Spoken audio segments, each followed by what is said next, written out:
హైదరాబాద్లో హుస్సేన్ సాగర్ బ్రీచ్ అవుతుందంటే సెక్రటరియట్లో కూర్చుంటే సీరియస్నెస్ రాదని దానికి ఆపోజిట్ పక్కనే ఉంది మున్సిపల్ కార్పొరేషన్ ఆఫీసు.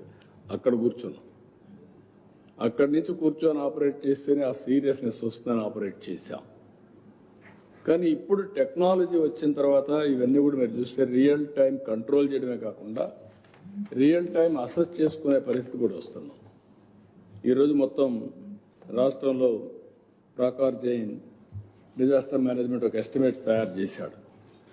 అవి మీరు చూస్తే మొత్తం కలిసి 5,265,51,81,81,000 నష్టం వచ్చిందని ప్రాథమిక అంచనా ఎస్టిమేట్ చేశాం.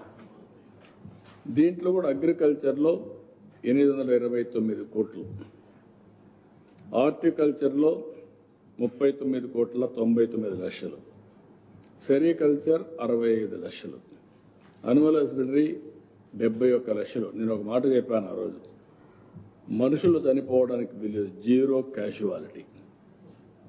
చనిపోయింది 2. ఒక అతను పడవ ఉంటే కొట్టుకొని పోతుందని అప్పుడు పోయాడు. ఇంకొక ఆయన తెల్లవారితో మార్నింగ్ కాల్స్కి బయటపోయాడు. ఇప్పుడు అందరికీ ఎన్నోసార్లు చెప్తాను, ఇంట్లో ఉన్నాయి మీరు ఇంట్లోనే ఉండాలని. ఓసారి మన వాళ్ళు కూడా ఇచ్చిన మరుగుదొడ్డి కాపాడుకోవడం కానీ వాడుకోవడం కానీ లేకుండా పోయే పరిస్థితి వచ్చింది. మళ్ళీ అవన్నీ రీబిల్డ్ చేసే పరిస్థితికి వస్తున్నాం. అనిమల్స్ అయితే చాలా తక్కువ చనిపోయాయి, 120, 110 ఆ ప్రాంతాల్లో చనిపోయినాయి. ఇంకో పక్క ఫిషరీస్ సెక్టర్లో ప్రాథమికంగా వచ్చిన 1270 కోట్లు వచ్చింది. మున్సిపల్ అడ్మినిస్ట్రేషన్ 109 కోట్లు, హౌసింగ్ 5,53,00,000, R&B హెవీ లాస్. ఇది మనం ఎందుకంటే రోడ్డు అన్ని కట్ కావడం, ఎక్కడికక్కడ రోడ్డు మీద ఈ పాట్ హోల్స్ పడిపోవడం, ఏసియన్ రోడ్స్ అనే రోడ్డు ఒక రెయిన్కి పతనం అయిపోయినాయి. 2,079 కోట్లు, 2,079,90,00,000 రూపాయలు నష్టం వచ్చింది. ఇంకొక పక్క అన్నమయ్య ప్రాజెక్ట్ కొట్టుకోబోయే పరిస్థితి, పులిచెంతల గేట్స్ అన్ని బ్లాక్ అయిన పరిస్థితి.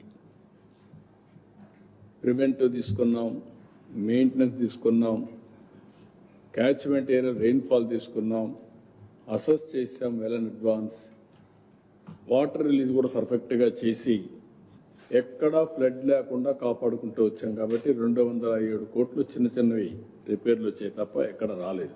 ఈసారి ఇంకొక మంచి ఎక్స్పెరిమెంట్ చేశారు భాస్కర్ గారు. 24 what you call that system, early warning system పెట్టారు. అంటే అక్కడ అనౌన్స్ చేయడం కాదు, ఇక్కడి నుంచి వీ కెన్ అనౌన్స్ 24 ఒకటేసారి. రేపు అన్ని సచివాలయాలు పెడితే ఇక్కడి నుంచే మనం అనౌన్స్ చేయొచ్చు. ఏ సచివాలయానికి ఏ మెసేజ్ కావాలని పంపేయచ్చు, అన్నీ పంపేయచ్చు. గ్రూప్ ఆఫ్ సచివాలయాలు పంపించే పరిస్థితి వస్తుంది. ఇంకెక్కడ కూడా సెల్ ఫోన్లో పంపించే మెసేజ్లు అవన్నీ ఒక ఎత్తు అయితే, ఊర్లో ఒకసారి మైక్లో అనౌన్స్ చేస్తే అటెన్షన్ వచ్చేస్తుంది. అది కూడా చేశారు, అవి కూడా చూస్తున్నాం. అది కానీ సక్సెస్ అయితే నెక్స్ట్ టైం ఇది పోవడం కోసం ఒక మంచి టెక్నాలజీని ఉపయోగించి real time data system, data lake create చేసి డేటా లేక్ ద్వారా ఎక్కడికక్కడ అనలైజ్ చేస్తున్నాం. రియల్ టైం డేటా అప్డేట్ చేస్తారు. అప్డేట్ చేసిన తర్వాత డెసిషన్ మేకింగ్ కూడా పై వాళ్ళకందరికీ రియల్ టైం తీసుకునే అవకాశం ఉంటుంది. ఫైల్స్ అన్ని రియల్ టైం ఉంటాయి, ఫైనాన్స్ అంతా రియల్ టైం ఉంటుంది, వర్క్లన్నీ రియల్ టైం ఉంటాయి, ప్రాజెక్ట్స్ అన్ని రియల్ టైంలో ఉంటాయి, అన్నీ వస్తూ ఉంటాయి.